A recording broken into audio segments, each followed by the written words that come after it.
napapahuli. Pag-usapan ni bakbakan. Isa sa may turing na mahusay na boksingero na pwedeng mag-world champion.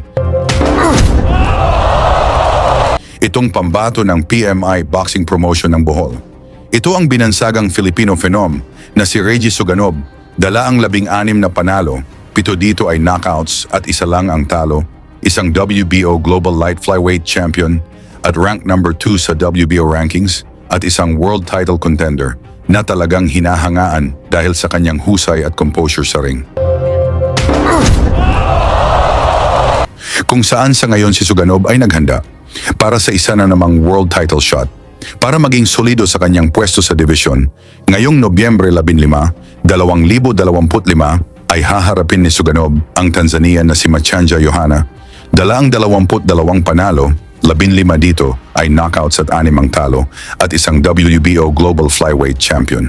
Hindi ito basta-bastang kalaban si Johanna dahil tinalo nito by unanimous decision ang Pinoy knockout artist na si Miel Fajardo sa laban na naganap sa Tanzania. Kahit na 2 beses pa siya pinabagsak ni Fajardo, nakuha pa rin nito ang panalo by unanimous decision.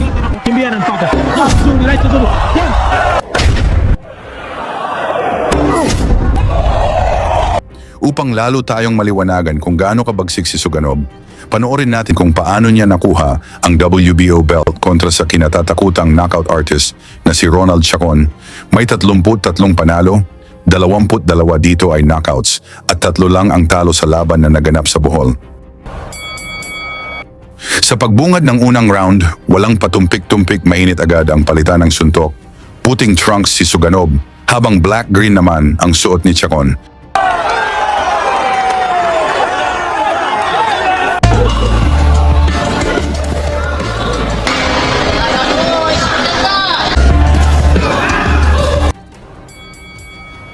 Sa round 2, umpisa ng kumonekta ang mga solidong suntok ni Suganov pero tila hindi iniinda ng bato-batong katawan ni Chacon.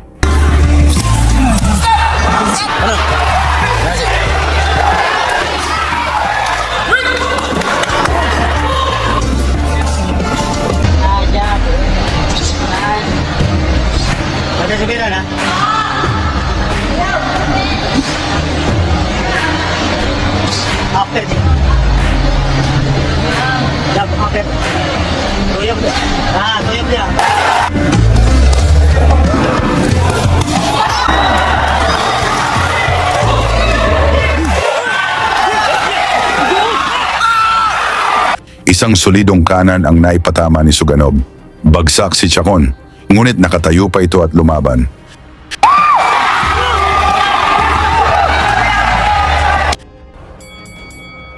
Pagsapit ng round 5, naging agresibo si Chacon, gustong bumawi mula sa pagbagsak.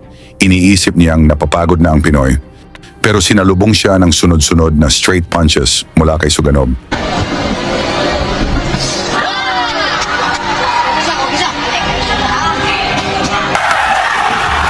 Tumama ang mga solidong suntok ni Suganov sa bodega, ngunit umarte ng low blow si Chacon, pero hindi ito umubra sa referee.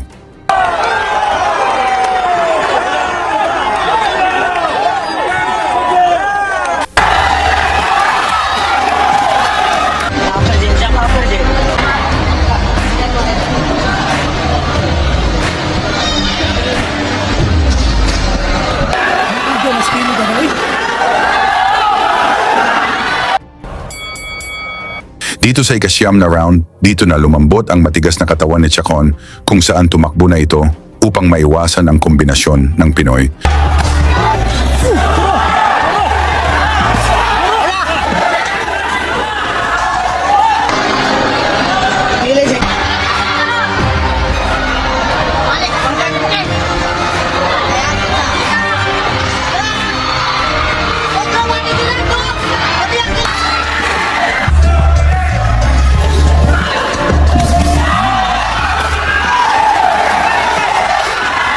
Sa final round, binuhos na lahat ni Suganov upang tapusin ang matigas na kalaban. Ngunit napatakbo itong kalaban upang hindi matamaan.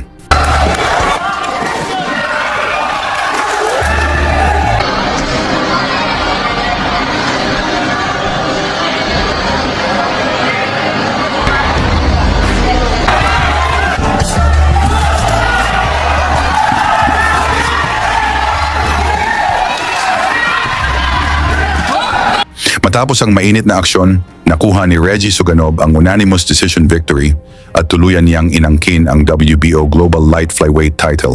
Sa inyo namang palagay, may chance ba mag-world champion itong si Suganov? Pag-usapan natin yan sa baba. At isama nyo na ang inyong lugar para malaman natin saan umabot ang suporta ng mga Pinoy sa laban ni Suganov kontra Johanna ngayong November 15, 2025 sa Bohol. Lagi niyong sundan, huwag magpapahuli. Pag-usapan ni bakbakan, balita niya at laban. Mga Pinoy na di nagpapagapi. Salamat sa mga suporta na lagi nandyan.